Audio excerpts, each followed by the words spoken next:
Hello friends, welcome to my channel जिसका नाम है रीड एंड टीच, यानी कि पढ़ें पढ़ाएं। और कुछ दिन से वीडियोज नहीं आ रहे थे, थोड़ा समय का अभाव था, पर अब वीडियो मैं डेली डालूंगी और आप लोग देखें। अगर आपको चैनल पर बताई गई चीज़ें अच्छी लगें तो आप चैनल को सब्सक्राइब कर सकते हैं और बेल आइकन प्रेस करें, जिससे कोई भी नोटिफिकेशन इसका चैनल पर मैं कोई भी वीडियो डालूँ तो इसका नोटिफिकेशन आपको मिल जाए। तो मैं फिजिक्स का बुक जो है 9th क्लास का वो पढ़ा रही थी। थोड़ा सा इंट्रो हम लोगों ने पढ़ा था पहले, यहाँ तक जो है हो चुका था और आगे मैं बताऊंगी।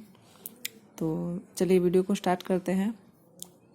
आप देख सकते हैं यहाँ जो बुक है, फर्स्ट चैप्टर जो है इसमें विज्ञान और मापन, उसके अंतर्गत हम ये चीज़ें पढ़नी है। तो आप देख सकते हैं यहाँ पर जो वैज्ञानिकों का काम करने का जो तरीका है वो किस तरह से करते हैं, वो यहाँ पर थोड़ा सा संक्षेप में दिया गया है 5 पॉइंट में। यहाँ तक हो गया था, अब यहाँ से हम लोग पढ़ेंगे।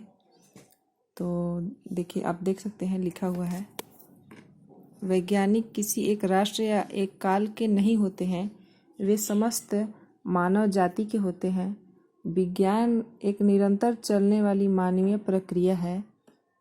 महान वैज्ञानिक एल्बर्ट आइंस्टाइन ने कितना ठीक कहा था। एल्बर्ट आइंस्टाइन जो है वैज्ञानिक थे, उन्होंने वैज्ञानिकों के बारे में कुछ कहा है जो कि यहाँ पर दिया गया है। इस बात को हमेशा याद रखना कि जो अद्भुत बातें तुम अपने विद्यालयों में सीखते हो, वे संसार के सारे देशों में कई पीढ़ियों द्वारा उत्साहपूर्वक किए गए प्रयास और अनवरत परिश्रम का ही फल है। यह सब कुछ तुम्हारे हाथों में विरासत के रूप में दिया गया है, ताकि तुम इसे स्वीकार करो, इसे मान दो, इसमें वृद्धि करो और एक दिन इसे तुम भी अपनी अगली पीढ़ी को निष्ठापूर्वक सौंप जाओ। तो ये बहुत ही अच्छी बात है कि मतलब जो लोग वैज्ञानिक लोग रिसर्च करते हैं, शोध करते हैं, दवाएं बनाते हैं या जो भी चीज़ें होती हैं वो बहुत अथक प्रयास और बहुत कठिन परिश्रम से बनता है। तो हमारा भी ये फ़र्ज़ बनता है कि हम उस चीज़ों को अच्छे से सहेज कर रखें और अगली पीढ़ी को निष्ठापूर्वक सौंप जाए, ऐसा इसमें बोला है उन्होंने। तो ये उनकी बातें थी। यहाँ से जो चैप्टर पढ़ना है उसके अनुसार पॉइंट जो दिए गए हैं वो पढ़ना है। जैसे विज्ञान और मापन, तो विज्ञान के बारे में तो थोड़ा सा हो गया, यहाँ पर मापन का बताया गया। आप देख सकते हैं मापन क्या है। तो मापन जो है, विज्ञान मापन यानी कि मेजरमेंट पर आधारित है। सही बात है, किसी भी चीज़ को मापते हैं। किसी भी राशि यानी कि क्वांटिटी की माप के लिए कुछ मानक मापों की आवश्यकता होती है। इसी मानक यानी कि स्टैंडर्ड को उस राशि का मात्रक यानी कि यूनिट कहते हैं। यूनिट किसे कहते हैं? किसी भी मानक को मापने के लिए जिस मात्रक का प्रयोग, जिस राशि स्टैंडर्ड का मानक का उपयोग होता है उसे राशि का मात्रक कहते हैं। फिर किसी राशि का परिमाण यानी कि मैग्नीट्यूड, उसके मात्रक के साथ तुलना।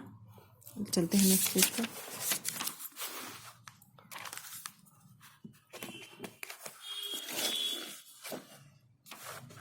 मात्रक के साथ तुलना करके ज्ञात किया जाता है। उदाहरण के लिए, जब हम यह कहते हैं कि किसी टेबल की लंबाई 2 मीटर है, तो इसका अर्थ यह है कि 2 मीटर स्केलों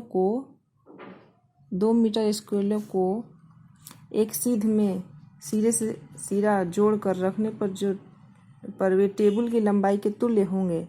अतः टेबल की लंबाई का परिमाण जो है वो होगा 2 मीटर बराबर, यानी कि 2 × 1 मीटर, यहाँ पर जो दिया गया है ये।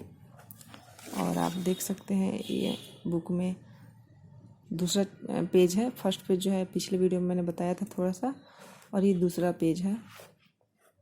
यहाँ पर इस प्रकार राशि का परिमाण के पूर्व वितरण की 2 बातों का ज्ञान आवश्यक है। पहला, जो किसी भी राशि का परिमाण ज्ञात करने के लिए हमें 2 बातों का ज्ञान आवश्यक है। पहला जो है वो है एक मात्रक यानी कि यूनिट, जिसमें राशि को व्यक्त किया गया है, तथा दूसरा जो है एक संख्यांक न्यूमेरल, जो यह बताता है कि दी गई राशि में वह मात्रक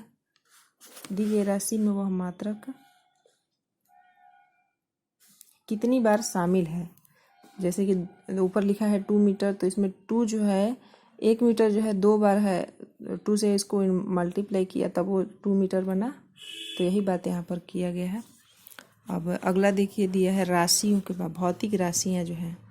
भौतिक यानी फिजिक्स के नियमों को जिन पदों यानी टर्म्स में व्यक्त किया जाता है उन्हें ही भौतिक राशि फिजिकल क्वांटिटी कहते हैं।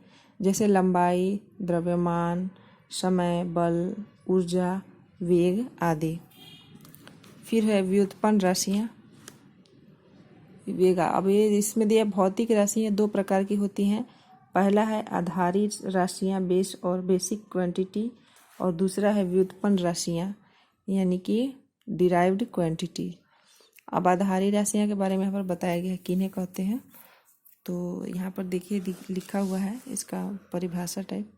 आधारित राशियाँ वे हैं जो स्वतंत्र यानी इंडिपेंडेंट मानी जाती हैं, जैसे लंबाई, द्रव्यमान, समय इत्यादि।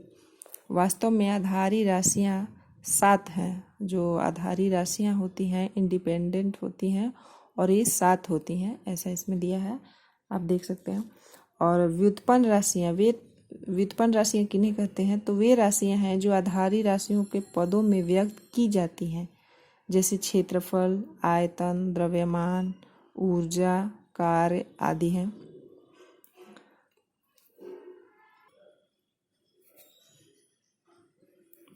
अब है मात्रकों की पद्धतियाँ। जो मात्रकों की पद्धतियाँ होती हैं वो क्या होती हैं, ये यहाँ पर दिया गया है।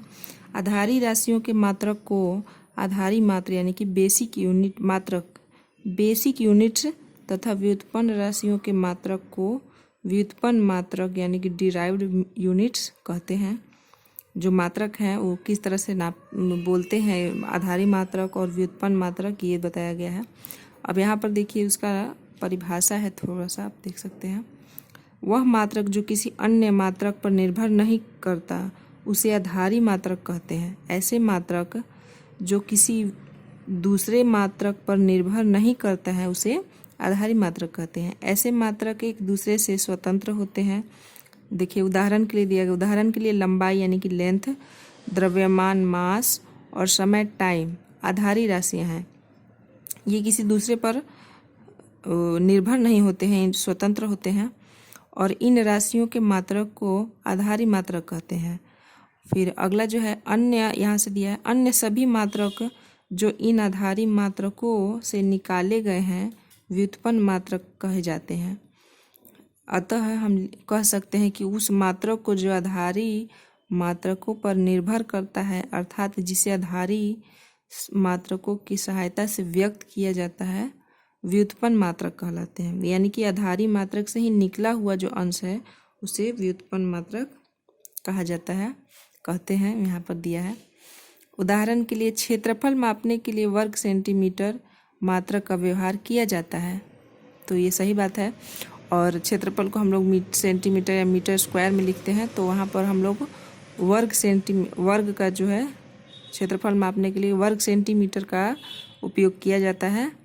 तो यह मात्रक उस वर्ग का क्षेत्रफल है जिसका प्रत्येक भुजा एक, यहाँ पर देखिए दूसरे पेज पर देख सकते हैं, 1 सेंटीमीटर यानी कि जो cm है सेंटीमीटर में होगा उसका स्क्वायर लिखेंगे तो उसे क्षेत्रफल हम लोग स्क्वायर में व्यक्त करते हैं। तो 1 सेंटीमीटर में जो होगा उसी का स्क्वायर लिखेंगे, ये नहीं कि मीटर में है तो उसको सेंटीमीटर का स्क्वायर कर देंगे।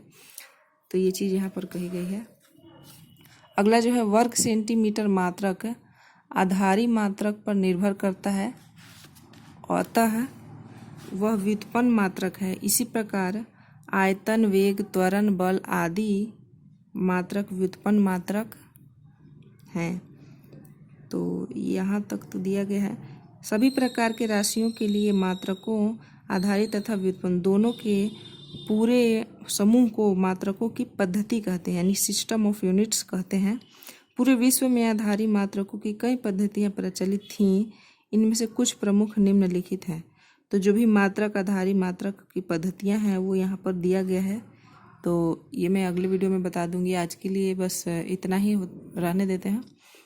तो अगर आपको वीडियो पसंद आए तो चैनल को सब्सक्राइब करें और बेल आइकन प्रेस करें, जिससे मैं कोई भी वीडियो डालूँ तो इसका नोटिफिकेशन आपको मिल जाएगा। और अपने फ्रेंड्स में शेयर कर सकते हैं अगर आपको अच्छा लगा तो। तो आज के लिए बस इतना ही। Thank you for watching. और ये 9th क्लास की बुक है, तो होपफुली जो भी 9th क्लास 10th क्लास में पढ़ने वाले बच्चे होंगे उन्हें ये अच्छा उनके लिए रहेगा वीडियो। तो मिलते हैं नेक्स्ट वीडियो में, तब तक के लिए थैंक यू, बाय।